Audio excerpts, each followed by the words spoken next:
नमस्कार दोस्तों, आपके अपने चैनल हमारे संस्कार में आपका बहुत बहुत स्वागत है।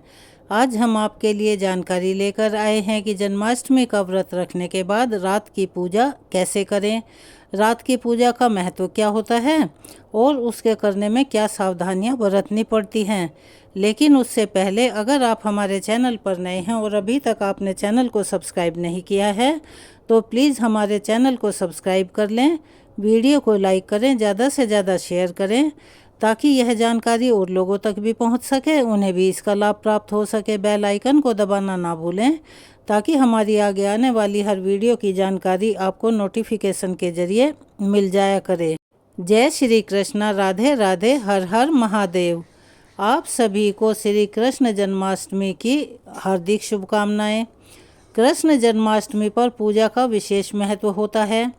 जिन भक्तों ने आज उपवास रखा है उनके लिए भी, और जो किसी कारणवश उनकी तबीयत खराब है या और कोई कारण है अगर वो व्रत नहीं रख सके, उनके लिए भी पूजा का यह शुभ अवसर रहता है।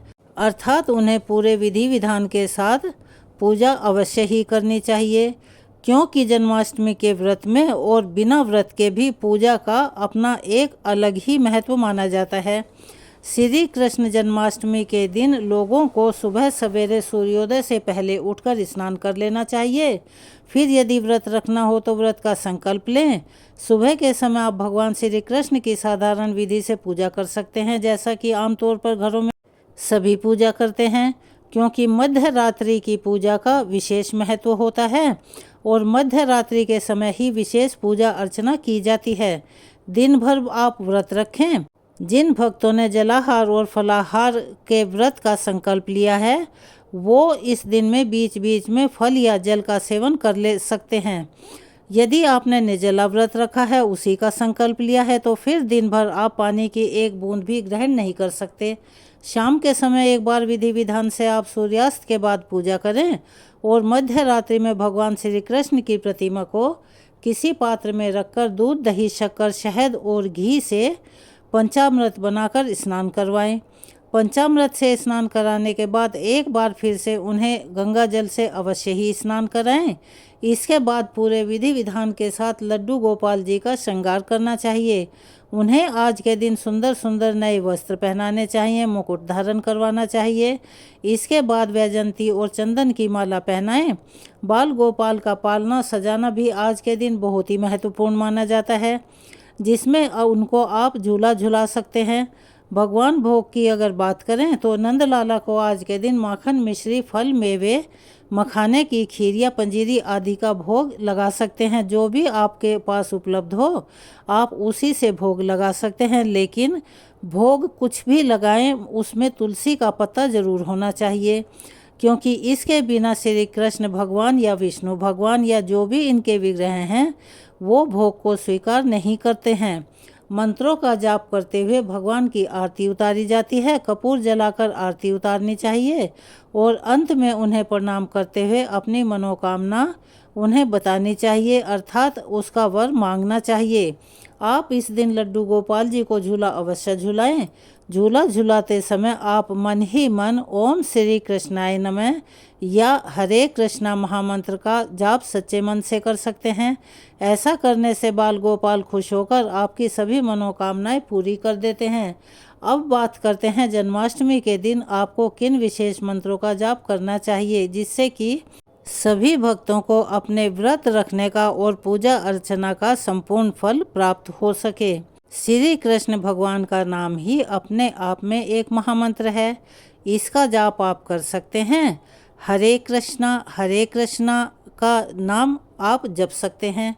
इसके अलावा गोपाल सहस्त्र नाम का पाठ कर सकते हैं। ओम नमो भगवते वासुदेवाय नमः, ओम कृष्णाय नमः, हरे कृष्ण कृष्ण कृष्ण हरे हरे। इन मंत्रों का जाप भी आप कर सकते हैं। इसके अलावा आज के दिन भगवान श्री कृष्ण के 111 नाम या फिर 1000 नामों का जाप भी कर सकते हैं। गर्भवती महिलाओं के लिए विशेष, अगर इस दिन भगवान कृष्ण की पूजा करके उन्हें झूला झुलाने के साथ ही यदि गर्भ चालीसा का पाठ पढ़ती अथवा सुनती हैं या दूसरों को सुनाती हैं तो उनकी होने वाली संतान भगवान श्री कृष्ण की तरह ही होती है। इस दिन आप मधुराष्टक का हिंदी या फिर संस्कृत में पाठ भी कर सकते हैं या सुन भी सकते हैं। और पूजा करने के साथ ही इस दिन जन्माष्टमी की व्रत कथा का पाठ भी आपको अवश्य ही करना चाहिए। ऐसा करने से की गई पूजा का या रखे गए व्रत का संपूर्ण फल मिलता है और बहुत लाभदायक रहता है। आज के दिन आप अपनी सामर्थ्य और अपने समय के अनुसार भगवान श्री कृष्ण का षोडशोपचार पूजन भी कर सकते हैं, जिसमें 16 उपचारों से भगवान श्री कृष्ण का पूजन किया जाता है। इस विधि के बारे में हम अपनी पहली वीडियो में बता चुके हैं। अगर आपने नहीं देखा है तो आप उसको देखकर पूजा कर सकते हैं। आज के दिन जो भी भक्त अपने घर पर लड्डू गोपाल जी को लेकर आए हैं, लड्डू गोपाल जी की प्राण प्रतिष्ठा करना चाहते हैं, तो उन्हें किस प्रकार से करनी चाहिए और उनकी पूजा में या लड्डू गोपाल जी की सेवा में आपको किन विशेष बातों का ध्यान रखना चाहिए, इस बारे में बताने से पहले आप सभी को और एक बात बताना चाहते हैं कि जो भी भक्त श्री कृष्ण जन्माष्टमी मनाते हैं या व्रत रखते हैं, उन्हें कान्हा जी की छठी भी जरूर ही करनी चाहिए। कान्हा जी की छठी ठीक छठवें दिन मनाई जाती है, क्योंकि इस बार अधिकतर जगह पर चाहे गृहस्थ जन हो या वैष्णव जन हो, वो 26 अगस्त को ही जन्माष्टमी का त्यौहार मनाएंगे, जन्माष्टमी का व्रत रखेंगे। लेकिन कुछ जगह पर 27 अगस्त के दिन भी जन्माष्टमी का पर्व मनाने की बात सुनने में आ रही है। ऐसे में जो जन्माष्टमी के बाद छठी का पर्व मनाया जाता है, वह भी जन्माष्टमी की तरह ही 2 दिन मनाया जाएगा। यदि आप 26 अगस्त को जन्माष्टमी का पर्व मना रहे हैं, तो आपको कान्हा जी की छठी कब मनानी चाहिए, इसके लिए आप 1 सितंबर रविवार के दिन कान्हा जी की छठी मना सकते हैं। 27 अगस्त को जन्माष्टमी का पर्व मनाने वाले लोगों को 2 सितंबर के दिन कान्हा जी की छठी मनानी होगी। धार्मिक ग्रंथों और पुराणों के अनुसार जन्माष्टमी के दिन बाल कृष्ण की पूजा की जाती है, इसीलिए इस दिन घर में लड्डू गोपाल जी की स्थापना करना सबसे शुभ माना जाता है। आज के दिन घर में नए लड्डू गोपाल लाकर उनकी पूजा करना बहुत शुभ रहता है। इसके अलावा आप एकादशी के दिन लड्डू गोपाल जी को घर पर ला सकते हैं, क्योंकि यह तिथि भी भगवान विष्णु को ही समर्पित होती है और भगवान श्री कृष्ण भगवान विष्णु के ही अवतार हैं। इसके अलावा आप कान्हा जी की छठी या फिर राधा अष्टमी के दिन भी लड्डू गोपाल जी को घर पर ला सकते हैं।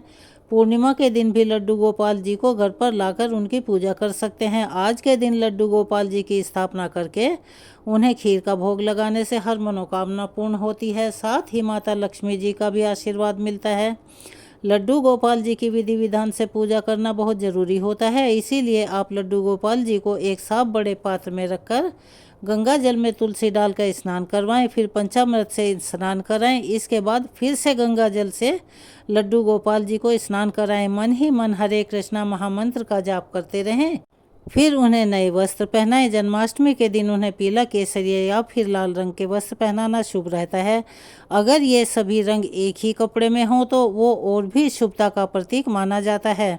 इसके बाद लड्डू गोपाल जी को मोरपंख वाला मुकुट पहनाएं, कानों में कुंडल, गले में मोतियों की माला, हाथ में बाजूबंद और कमर में कमरबंद के साथ ही पैरों में पायल पहनाकर उनका श्रृंगार करें। माथे पर पीला चंदन या फिर केसर या चंदन केसर का तिलक लगाएं। इसके बाद लड्डू गोपाल जी को फूल माला अर्पित करें, फिर उन्हें झूले में बिठाएं। उन्हें दूध, फल, धनिये की पंजीरी, माखन, मिश्री का भोग लगाएं। इसके बाद घी का दीपक और धूप जलाकर शंख बजाएं और श्री कृष्ण मंत्र के साथ साथ श्री कृष्ण चालीसा का पाठ करने के बाद अंत में आरती उतारें। साथ ही पूजा में या स्थापना में की हुई भूल चूक के लिए सच्चे मन से क्षमा मांगें। लड्डू गोपाल जी का ख्याल घर में बालक की तरह रखा जाता है, इसीलिए इनकी देखभाल में कोई भूल चूक नहीं होनी चाहिए। अगर आप जन्माष्टमी के दिन घर में लड्डू गोपाल जी स्थापित करने वाले हैं, तो आपको इन नियमों का पालन अवश्य ही करना चाहिए। जैसे लड्डू गोपाल जी को रोजाना स्नान कराकर उनके वस्त्र जरूर बदलें। हर दिन बाल श्री कृष्ण जी का श्रृंगार भी करें। उनका रूप मनमोहक होता है, इसीलिए रोजाना नज़र भी उतारनी चाहिए। काजल का तिलक भी लगाना चाहिए। लड्डू गोपाल जी भगवान श्री कृष्ण के बाल स्वरूप हैं और वह लीलाएं करते हैं, इसीलिए दिन में 4 पहर भोग लगाना ना भूलें। उन्हें माखन, मिश्री, खीर, हलवा आदि का भोग लगा सकते हैं। रोजाना भोग लगाने के साथ साथ आरती भी करें और ध्यान रखें, आप चाहे किसी भी समय भोग लगाएं, हर भोग में तुलसी का पत्ता रखकर ही उन्हें भोग अर्पित करना चाहिए। अगर आपके घर में लड्डू गोपाल जी पहले से हैं तो उन्हें अकेला ना छोड़ें।